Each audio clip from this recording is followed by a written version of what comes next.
Una nueva arista que se suma al caso Convenios es la vinculada a la tía de Miguel Crispi, jefe del segundo piso de La Moneda y ex jefa de asentamientos precarios. Entre junio y diciembre de 2022, habría sido ella la encargada de presionar para asignar los convenios con la fundación. Y para eso estamos en contacto con Ana María Bravo, diputada, subjefa más de bancada del Partido Socialista y abogada. ¿Cómo estás, Ana María? Hola, hola, muy bien, Darío. Estamos muy bien acá desde Valdivia. También saludar a Camila.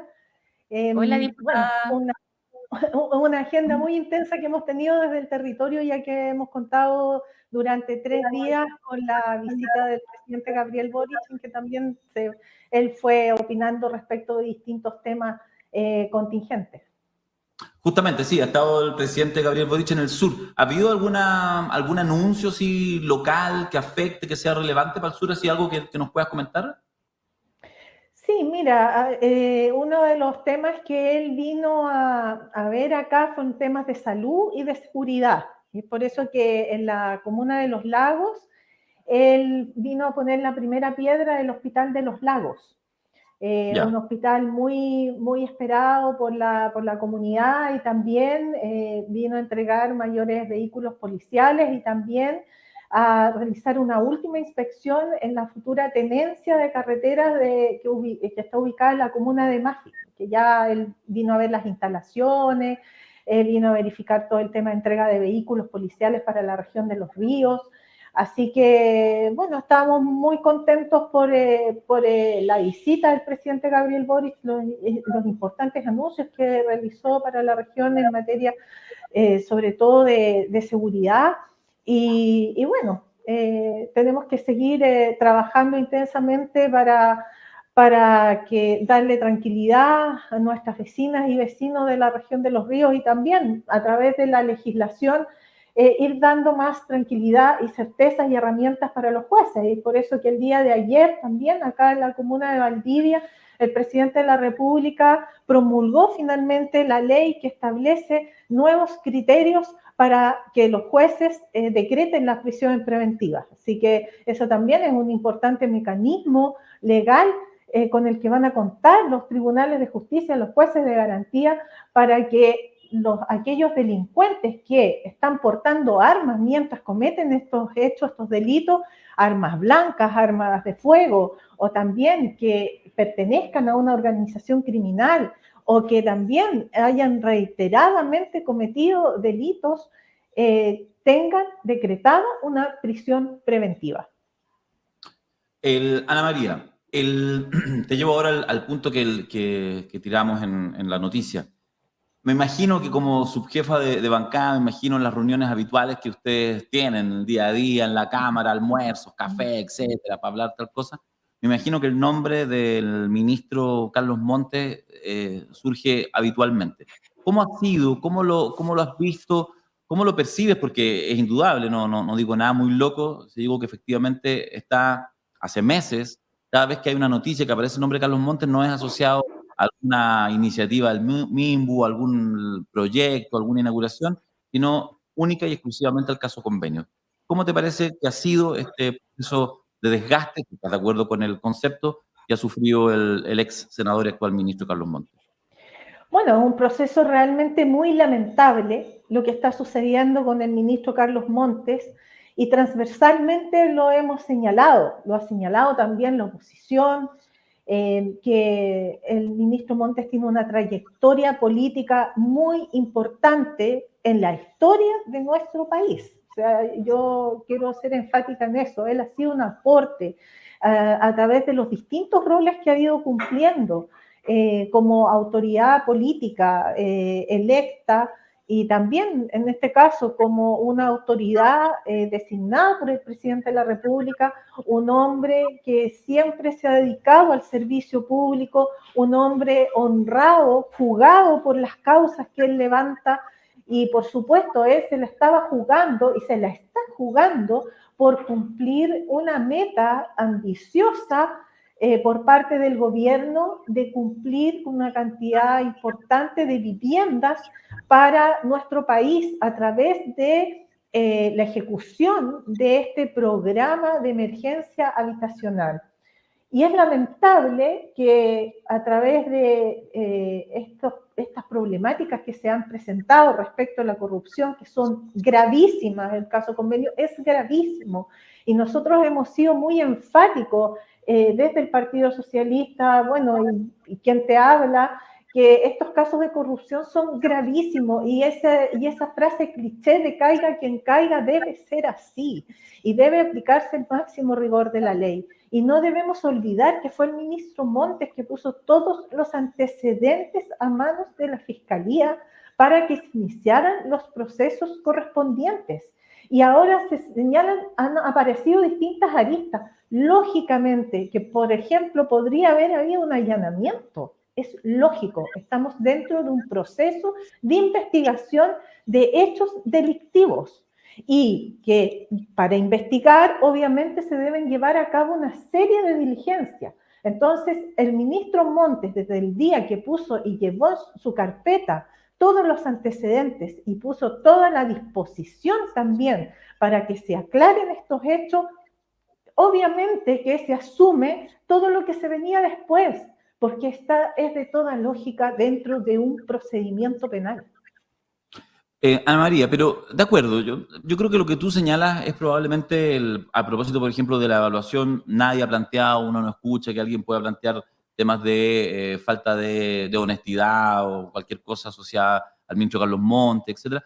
Pero tú y yo estaremos de acuerdo en que hay una cosa que se llama responsabilidad política y que en realidad la crítica, los hechos apuntalan, si bien mucha gente ha valorado la actitud proactiva que ha tenido cuando el tema estalla, hay cada vez más antecedentes de lo que pasa antes del 16 de junio, que es la fecha famosa donde Timeline hace explotar esta bomba, y pareciera que hubo cada vez más elementos de cosas que no hubo el direccionamiento. Por supuesto, la responsabilidad política no implica, a veces justamente no tiene que ver con lo que tú sabes, sino con lo que no supiste, por la incompetencia eventualmente de subalterno, pero que justamente redundan en algo que uno llama responsabilidad política. ¿No te parece que a esta altura del partido ya estos elementos hacen más recomendable que el ministro Montes pueda dar un paso al costado? ¿O a ti te parece que, pese a la crítica reiterada, porque no estoy inventando nada yo, tú lo ves en todos los medios, debiera mantenerse pese a que seguramente va a seguir saliendo toda la semana en la prensa por el caso Convenio y no por la gestión del MIMBU?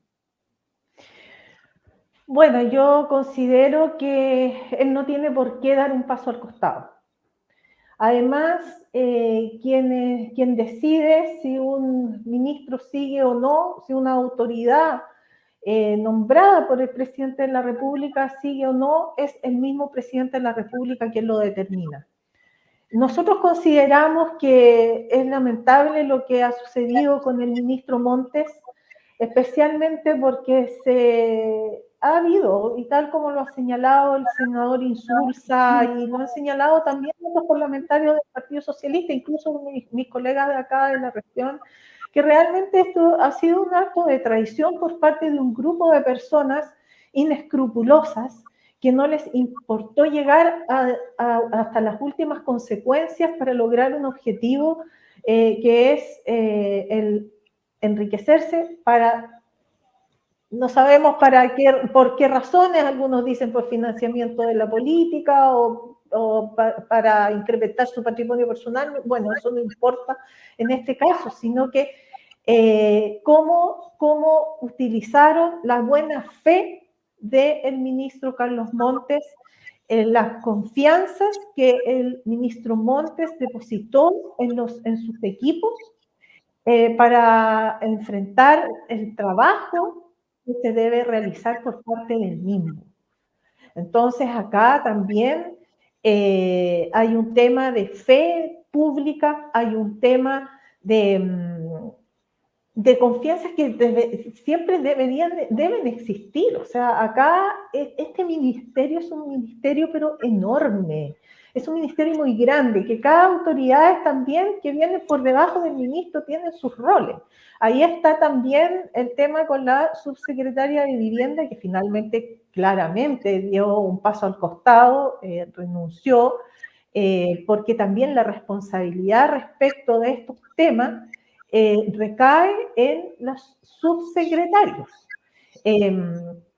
Frente a un paraguas tan grande, tan extenso, como son ministerios, por ejemplo, como el Ministerio de Vivienda o en cuanto a envergadura, también el Ministerio de Obras Públicas, etcétera, que tienen tantas aristas, requerimientos, dentro de los roles que se cumplen la persona, la autoridad en este caso, que tiene esta responsabilidad de control frente a estos actos administrativos, porque también todo esto es como consecuencia una seguidilla de actos administrativos, cómo se van concretando los procesos en la administración pública es precisamente en base a distintos actos administrativos, el cumplimiento de requisitos, a filtros que podríamos decir de cierta forma, y que claramente un grupo, como lo señalo, un grupo inescrupuloso de personas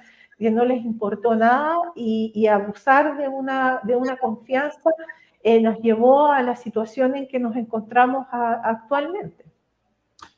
Ana María, última pregunta por mi parte, después Camila te hará alguna. Tú que estás más como subjefa de bancada, por lo tanto ahí también hay alguna gestión, hay mayor relación con el resto de las bancadas. ¿Hay aroma de acusación constitucional contra el ministro Montes? ¿Cómo lo has visto tú? ¿Qué crees? Casi te lo pregunto como analista de la propia gestión de la Cámara. ¿Cómo crees que se va a desencadenar esto en las próximas semanas?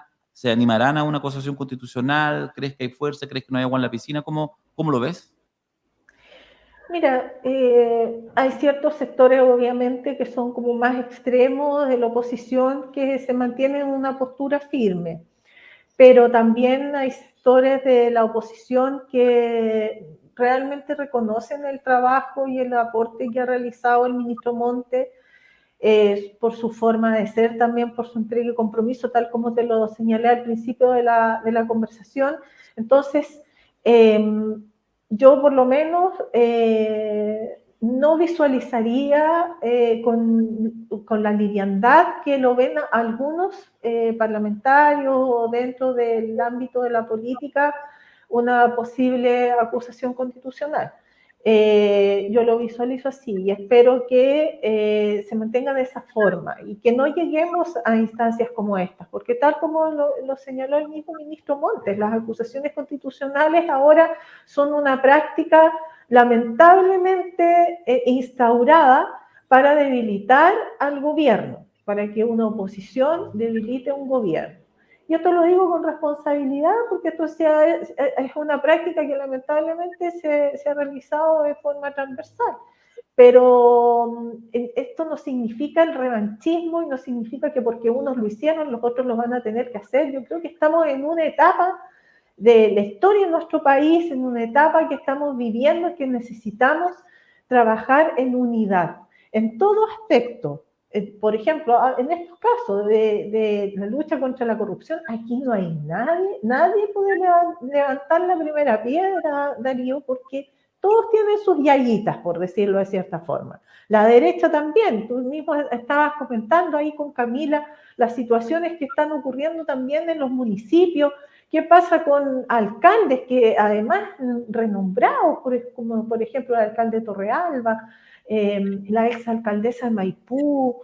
Tenemos que también, yo soy realista, también situaciones que hemos tenido desde nuestra fila, por ejemplo, San Ramón, pero todos tenemos que fuertemente combatir estas situaciones, estos hechos de corrupción, de donde vengan. Y para eso necesitamos coherencia, necesitamos conversación, necesitamos acuerdos, necesitamos unidad, lo mismo que en materia de seguridad. Ya no nos pongamos creativos, no nos pongamos populistas, aquí tenemos que trabajar en serio.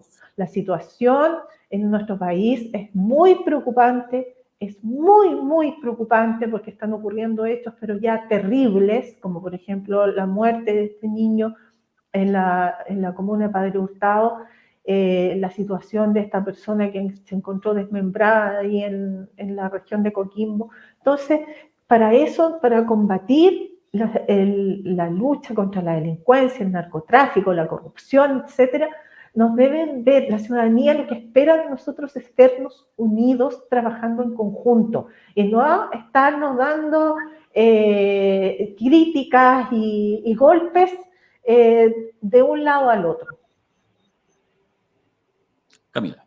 Bueno, diputada, para ir cerrando también este tema, y me gustaría preguntarle de lleno sobre el plebiscito del 17 de diciembre, sobre qué expectativas tiene de esto, y segundo, si cree que después del plebiscito exista la posibilidad de cambio de gabinete, porque no solamente el ministro Montes ha estado en el ojo del huracán, sino desde el Ministerio de Salud hasta el Ministerio de las Artes, las Culturas y el Patrimonio.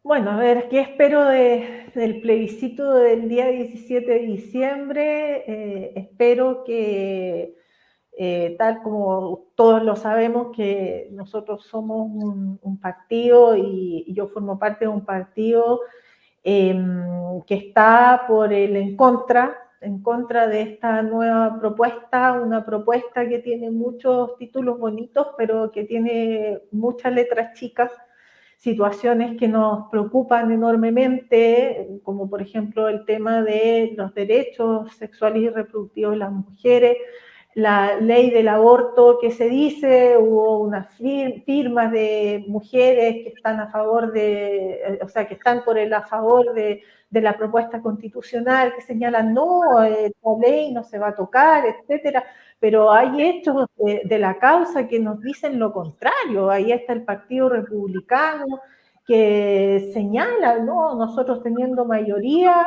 se arrasa con esto, o sea, acá el presidente del Partido Republicano lo señaló.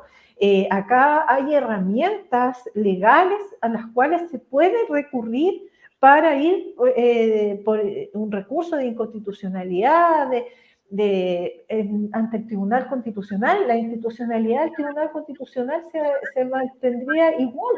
Entonces, acá también dependemos de las mayorías más progresistas o más conservadoras que pueden existir en el Tribunal Constitucional en su momento.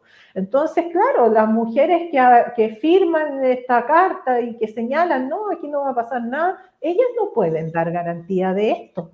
Entonces, debemos ahí tener en consideración temas tan relevantes como este, el tema del no pago de las contribuciones, que se ve súper bonito, oh, qué bueno, no, la vivienda, la primera vivienda, nosotros no vamos a tener que pagar contribuciones, pero ¿qué consecuencias trae eso si la mayor parte de nuestro país, las personas no pagan contribuciones? Y las contribuciones se recaudan con un objetivo importante, el financiamiento para las distintas políticas públicas que llevan a cabo los municipios, los gobiernos locales. Entonces, ojo, tenemos que ser muy cuidadosos de cómo nosotros enfrentamos este texto, por decirlo de cierta forma, cuando nos encontramos frente a este texto, las cosas que dice y las cosas que pueden suceder. El tema de las AFP, esta constitucionalización de un modelo privado, tanto de salud como de las AFP también. Entonces, ojo, ahí hay que tener cuidado, mucho cuidado. Por eso es que yo también estoy y voy a votar en contra de esta propuesta constitucional, porque te insisto, acá la letra chica es muy, muy peligrosa para el ejercicio efectivo de derechos que la ciudadanía ha luchado por tanto tiempo. ¿Y cambio gabinete después del Eso plebiscito? mismo. Bueno, mira, yo siempre he sido en esto muy enfática. Acá el presidente de la República es quien decide. Si él considera que es necesario un cambio de gabinete, él tiene la potestad para hacerlo. Nosotros aquí, como un partido de gobierno que hemos apoyado al presidente Gabriel Boric, hemos sido leal con el presidente Gabriel Boric en materia, por ejemplo, desde el Parlamento, en materia legislativa, la bancada del Partido Socialista siempre salvo un par de temas que a veces son muy personales de algunos parlamentarios, pero en su mayoría siempre hemos estado apoyando en lo legislativo al presidente Gabriel Boric. Así que en base a lo mismo, nosotros confiamos en su gestión, en sus decisiones, y si él considera que es pertinente, que es necesario, que exista un cambio de gabinete, bueno, bienvenido sea, pero siempre y cuando lo decida el presidente. Ana María Bravo, diputada desde Valdivia, está conectada con nosotros. Muchas gracias, Ana Muchas María. gracias, diputada. Que esté muy bien. Muchas gracias a ustedes, Darío y Camila, y también que estén muy bien, y muchas gracias también por este espacio de conversación. Perfecto. Igualmente. Ahí estamos entonces con la diputada socialista, subjefa de bancada, Ana María Bravo. Vamos a una pausa y ya volvemos para cerrar con la noticia cultural de esta semana.